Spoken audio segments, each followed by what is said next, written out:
Salut à tous, c'est Magna Magister en direct du Fige pour le deuxième jour et j'ai le grand honneur cette fois-ci de recevoir donc Olivier Sanfilippo AKA. En plus on s'est vu hier soir à la cérémonie et donc tu es on va dire le grand vainqueur du Graal d'Or dans la catégorie création française. Ton impression en fait, qu'est-ce que tu peux nous dire? J'étais un peu ému, j'étais pas prêt, donc comme je disais, j'avais pas forcément mis mon ticket sur moi-même. Moi Voilà. par contre t'étais dans mes pronostics. Non, ça fait vraiment super plaisir, mais je pense que de toute manière les trois jeux qui étaient nommés vraiment sur tous auraient pu mériter ils méritaient tous d'être dans les nommés et d'avoir potentiellement le Graal eux aussi, quoi. Donc voilà, donc, du coup ça fait d'autant plus plaisir.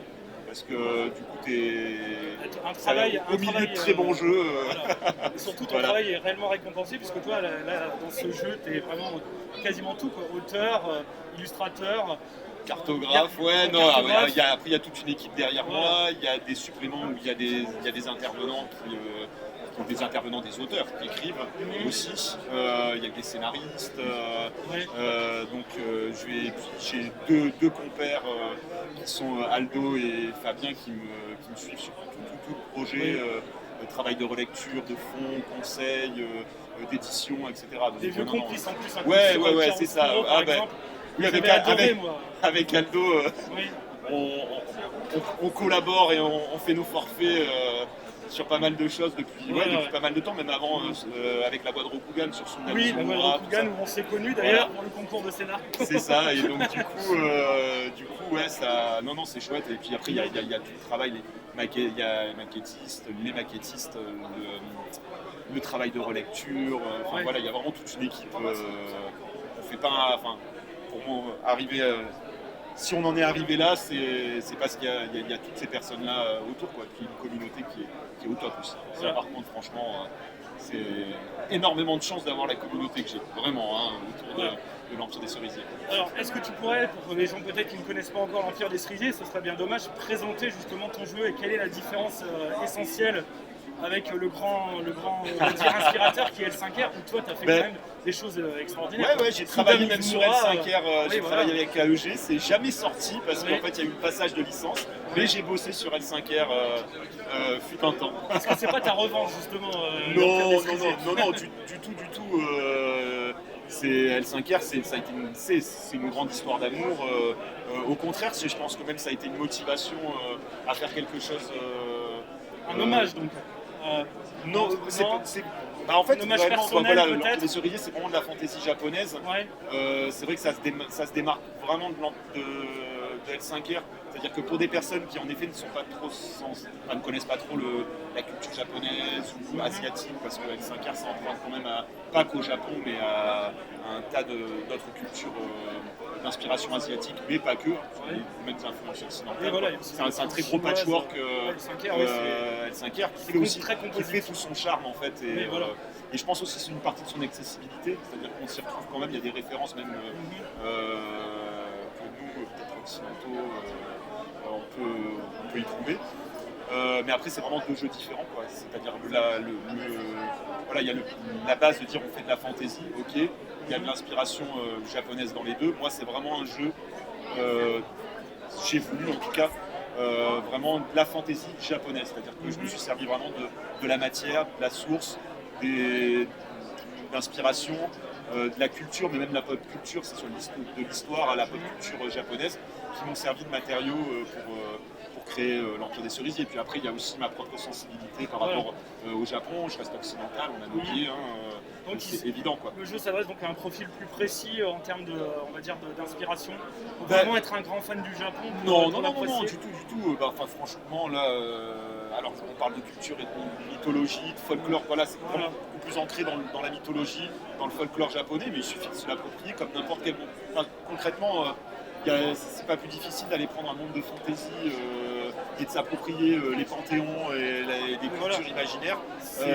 Là en plus, c'est-à-dire qu'on peut aller piocher réellement dans la culture japonaise pour enrichir son expérience de jeu. Donc pour moi, c'est même encore plus accessible des fois que certains autres jeux et qui sont pourtant de la fantasy occidentale ou autre, quoi. Donc non, Moi, on a des joueurs, on a beaucoup de primo MJ. Il y a un papa qui est venu avec ses filles, il fait jouer ses filles, donc des enfants qui vont de 6, 8, 9, 10, 12, enfin voilà, on a et c'est très accessible. Faut aimer faut que ça nous plaise, qu'on soit peut-être un peu sensible, ou alors qu'on ait envie de découvrir de nouvelles choses, quoi. Alors avec un tel succès, on sait déjà que la gamme est pléthorique, hein. Il y a déjà au moins 3 ou 4 suppléments qui sont déjà sortis, je me trompe pas, c'est ça? Ouais, il y a le livre de base, il y a un supplément de scénario, un supplément de lieu et plan, et il y a le Yami Monogatari qui traite du Yomi no Kuni, en fait, qui est un aspect de l'univers, et il y a la suite qui a plus les écrans, voilà, plus les écrans et les goodies. Voilà, c'est ça, et la suite qui est dans les machines, quoi. Voilà. Justement, je voulais te demander, alors quelle suite pour l'Empire des Cerisiers après un tel succès, une telle reconnaissance? Alors le prochain supplément qui va sortir va traiter principalement des yokai au sens large, hein. On ne va pas être dans un bestiaire, mais plus dans présenter différents peuples, factions, yokai, des intrigues, les intrigues qui tournent autour de cela, et ça élargit même sur des divinités, voilà, donc on est dans un supplément donc, qui ancre encore l'Empire des Cerisiers, est vraiment ancré dans le merveilleux, qui va amener encore plus de clés et d'options, de matériaux pour les. Là, c'est principalement des antagonistes. Des antagonistes, des factions. Il y a aussi on va suivre un peu ce que je fais dans le livre de base et dans les autres suppléments, c'est que. On n'est pas manichéen quand même, malgré tout. Ah non, mais on ne peut pas être manichéen. Oui, surtout avec la mythologie. La mythologie n'est pas manichéenne. Et après, il y aura des cadres de jeu, comme en rapport à la cartographie qui est assez présente dans l'Empire des Cerisiers. Et donc, il y aura deux cités qui seront présentées dans le. Ça va être un gros supplément. Donc, ça sera une grosse souscription à venir, ça, tout ça. Ça passera. Il y aura peut-être une petite offre, tout ça en précommande, mais ça passera pas par un financement participatif. D'accord. Voilà, okay. Donc voilà. Donc une préco sur le site d'Arcane Asylum. Ouais, voilà, c'est ça. Quelle date approximative? Non, je sais pas encore. Non, je pense qu'on est sur le premier semestre de cette année. D'accord. Mais je ne veux pas dire de bêtises, je ne veux pas m'engager. Toi, c'est pas moi qui maîtrise. Il est en maquette, le supplément, mais je sais qu'il y a une pile de listes de maquettes, de choses à réaliser chez Arcane Asylum. Oui. Donc il est dans ceux qui doivent. Voilà, c'est dans les prochains, en cours, enfin voilà. Et ensuite, après celui-là, il y en a un autre où les textes sont entièrement terminés, j'en suis à la phase d'illustration qui avance, et ça qui a été relu, donc ça sera un recueil de scénarios, où là en plus il y aura donc un scénario de Julien Moreau, l'auteur de mythe, dedans, et un cadre de jeu qui développe un petit cadre qui était déjà présenté dans des scénarios d'Aldo Papacoda, justement. D'un des suppléments précédents. Là, il décrit un petit peu plus le cadre. Et moi, de mon côté, j'ai écrit il y aura 3 autres scénarios dedans. D'accord. Voilà, et après, il y a la suite, il y a encore des trucs qui sont en cours. Oui, aussi. Voilà. Il y a encore des idées. Il y a 2 autres suppléments, il y a les premiers jets qui sont déjà faits. Voilà, c'est vraiment les premiers jets. Donc après, ça demande à être. On va aborder. Tu trouves le temps pour dormir, donc parce que tu travailles aussi pour Chaosium, j'ai vu ton admirable travail sur la cartographie de Lorenta. Puis en plus, c'est génial aussi de bosser. J'ai la chance de bosser avec, que ce soit avec Mathieu, Arcane, avec Jeff, avec Jason, Mike, tout ça, chez Chaosium. Enfin voilà, je travaille avec des gens formidables. Ça pareil, le partenariat il se poursuit, donc là ils t'ont invité pour Lorenta. Voilà, c'est pas le cartographe officiel. Chez Jeff. C'est quand même une fierté. C'est-à-dire que, mais après on y est plusieurs, il y a plusieurs cartographes. C'est vrai que moi là j'ai eu beaucoup de travail avec l'Empire des Cerisiers et aussi avec des projets qui ont traîné, en fait, pas par la faute des chefs de projet autres, mais notamment je travaille sur Batman avec Monolith. Et c'est vrai qu'il y a toutes des questions de validation, tout ça, et donc en fait ça a pris du retard sur la réalisation de mon travail, donc du coup en fait ça m'a un peu bouffé des créneaux. Donc en fait, j'ai Jeff ou Jason qui m'ont dit dès que tu as un créneau, voilà. Donc moi, dès que j'arrive à boucler ce que j'ai là sur le feu, je pense que je vais aller refaire coucou aux amis de Chaosium. On est en lien régulier. Franchement, le boulot que tu as fait sur le starter kit, c'était vraiment génial. Merci moi, je l'ai acheté en anglais. Merci. Là, mes joueurs sont émerveillés et moi le premier. Non mais c'est un régal et puis c'est quand même, c'est un peu intimidant quand même parce que quand j'ai commencé en 2016, je crois que j'ai commencé à travailler avec eux. Donc, pendant l'écriture, tout ça de la nouvelle édition. Et c'est vrai que t'arrives, ça reste un monument en fait. C'est un peu intimidant quand même. Mais en fait on m'a laissé vraiment. Si tu veux être à la hauteur, comment dire, d'un tel. Ouais, mais bon, alors ça concrètement, à chaque nouveau projet, sérieux. On se remet en question. Moi tout le temps en fait, je passe toujours par une phase où j'ai l'impression que ça va. Enfin voilà, une phase de doute, mais c'est bien parce qu'en fait du coup ça pousse à se remettre en question, à aller innover, à chercher et tout. C'est intéressant quoi. T'abordes des projets. J'aborde jamais un projet un peu par-dessus la jambe en disant ouais c'est bon, allez je te fais ton truc. Non, tous les projets ont leur importance.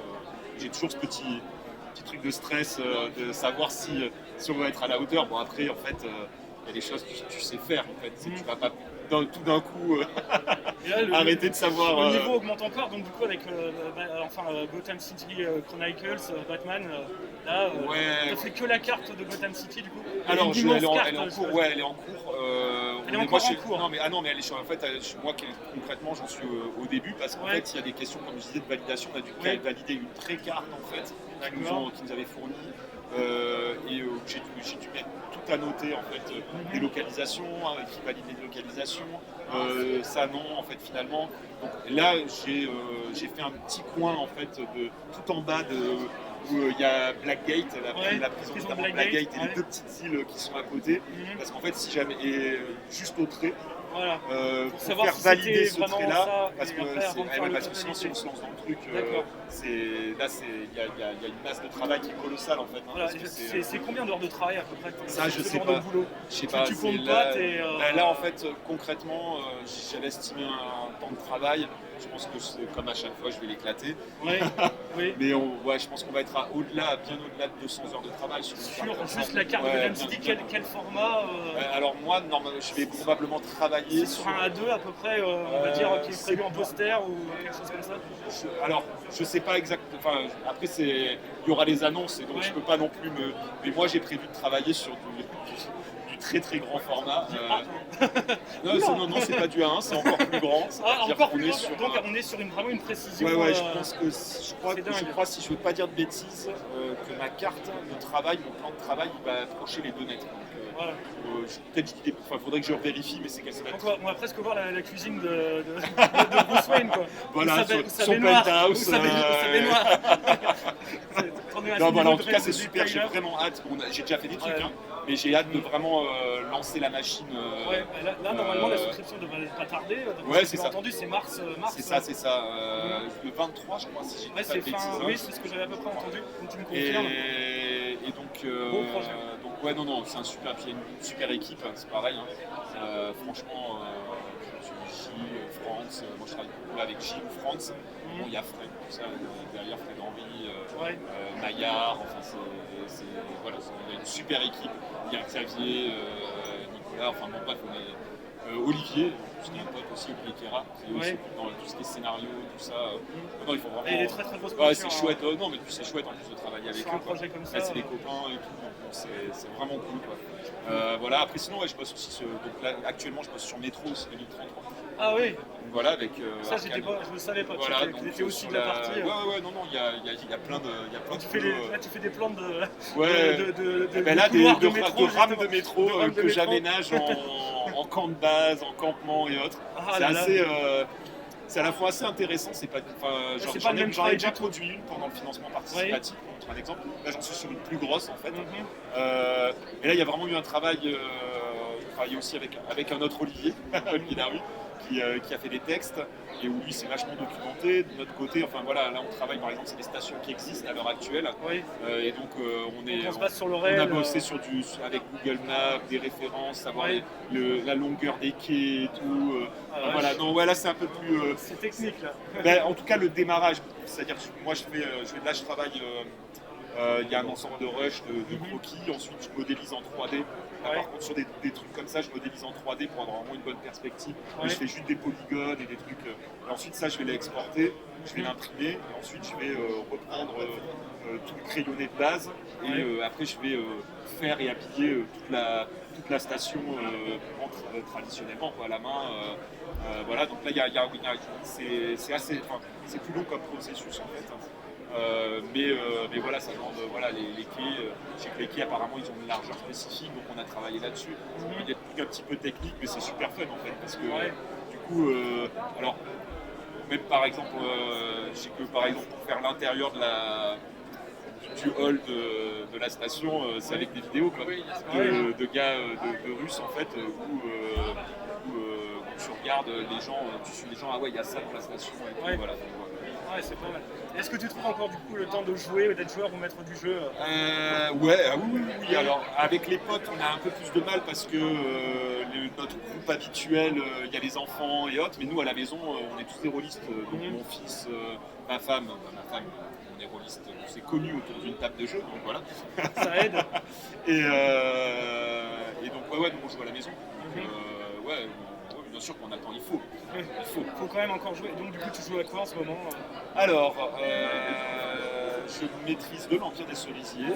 J'ai joué de l'Empire des Cerisiers. On fait du Donjons et Dragons, notamment avec mon fils, tout ça. Qu'est-ce qu'on a fait? Du Dark Heresy, Warhammer 40 000 en fait. Je suis figuriste, tout ça. J'ai les jeux de rôle. Et disons qu'on joue avec un système à nous plus open, plus libre. Et dans cet univers, voilà, c'est pas forcément, on ne suit pas forcément l'un des gammes qui était sorti. Voilà, qu'est-ce que je vais en oublier forcément parce que on est dans le micro. Donc ça veut dire que tu joues quand même, donc voilà, c'est rassurant. Parce qu'on pensait que tu faisais que travailler. Non, et puis après on fait des petits tests. Je fais des petits tests quand il y a des nouveaux jeux, des trucs qui t'intéressent et tout. Dernièrement, là, le dernier coup de cœur que tu as eu par exemple, quel jeu? Alors, dans les derniers coups de cœur, parce que j'en ai eu plusieurs. Alors, moi, il y a un jeu, c'est le Vaste Monde de John Wolfe que je kiffe. Voilà. Ça, toute la gamme Chibi, moi je la suis avec mais moi, j'en ai énormément d'intérêt. Que j'adore en termes de game design, et vraiment, c'est quelqu'un que je suis et que j'aime beaucoup. En fait. Depuis le début, quasi. Depuis Exil. Exil, j'attends la V2 avec impatience. Voilà. Les bonnes surprises. Il y a plein de bonnes surprises alors chez Arcane. Alors j'ai la chance de pouvoir jeter des coups d'œil très réguliers. J'attends avec impatience Odyssey des Dragonlord. Bison aussi. C'est magnifique. Bison aussi, c'est un petit jeu. Bison pareil, c'est la VO aussi.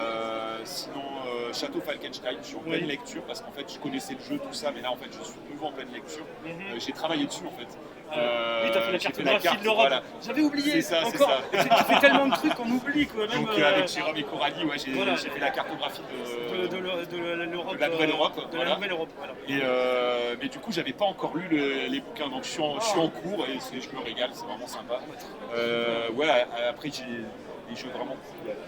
Alien, le système vraiment excellent aussi. Il y a beaucoup trop en fait, et j'en oublie les trois quarts. C'est l'essentiel, comme ça permet de cerner un petit peu. Il y avait aussi Lore and Legacy aussi. Lore and Legacy de Julien Pirou, oui. J'aime beaucoup. Très intéressant. J'aime beaucoup la science fantasy en fait. Et j'étais super content de voir un jeu de science fantasy émerger. Français en plus. Donc il est vraiment très très chouette. L'univers est très sympa. Ça parle plein de souvenirs même. Il y a des jeux vidéo, des trucs comme ça. Enfin, voilà, il y a tout un univers de Julien. C'est bien parce que je le suis. Donc, je vois régulièrement tous les artbooks qui. T'as demandé quelques cartes du coup, pour son monde. Non. On sait jamais. On sait jamais, pourquoi pas. Alors, non, vas-y, continue. Voilà. Donc du coup, ça fait partie et j'en ai plein d'autres. Parce que j'aime lire du jeu de rôle, j'aime jouer. Et donc t'as le temps aussi de lire, c'est rassurant. Ouais. Pas autant que je voudrais, malheureusement, parce que ça prend la créa prend pas mal de temps, même de documentation, parce que sur l'Empire des Cerisiers, je me documente quand même. Et encore, en permanence en fait. Donc voilà. Et il faut trouver le temps. De toute façon, il faut lire. C'est. À mon mon sens, c'est vital quand tu écris du jeu de rôle, quand tu sortir de ta petite bulle et d'aller voir ce que font les autres, quoi, les copains, les copines. C'est vraiment important. Alors pour finir justement, là on avait presque abordé le sujet, c'est quoi toi en fait ta vision du jeu de rôle dans l'avenir? Comment tu le vois évoluer, de ton point de vue d'artiste, de cartographe, de maître du jeu, de lecteur? Moi je le vois évoluer vraiment positivement, quoi. Ça se développe, alors moi personnellement, dans ma carrière, par rapport à ton point de vue en fait. Mon point de vue sur le milieu, moi je trouve qu'il gagne vraiment en maturité, en professionnalisme, de plus en plus, ça fait un moment qu'il y a des pros dans le jeu de rôle. On est sur le stand Arcane Asylum, il y a juste à regarder autour les licences, les jeux qui sont édités, l'originalité aussi, il y a des tas de nouvelles maisons émergentes et qui font un peu basculer un peu les habitudes. Je veux dire, tous les Free League. Free League, c'est clair que c'est une nouvelle révolution comme et c'est vrai que ça redispatche. Il n'y a plus seulement par exemple les anglo-saxons, les Américains, etc. Tout ça, dans le game, quoi. Tu vois, même les Italiens, il y a Game, etc. Archéon aussi, je ne vais pas dire bêtises sur les noms, mais il y a plein d'émergences un peu partout. Je trouve que beaucoup d'émulation. Il y a de plus en plus d'accessibilité.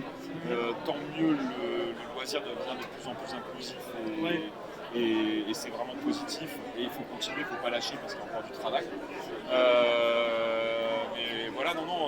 Franchement, moi je vois un bel avenir pour le jeu de rôle. Après, il y a le contexte actuel, mais ça qui est au-delà, qui dépasse le cadre du jeu de rôle, qui nous a quand même pas empêché de jouer malgré tout.